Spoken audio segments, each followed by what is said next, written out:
Exercise timer comes preloaded with 4 different themes currently, but we're constantly adding more themes.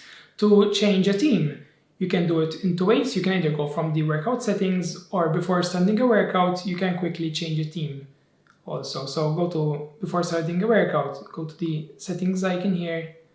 This will open up the workout settings, and from here, you can change your theme. So for example, the first one is the classic light theme of exercise timer. The second one is a dark theme, but it's not that dark when compared to the OLED, because the OLED has a pure black background to help your phone sort of save battery while doing a workout.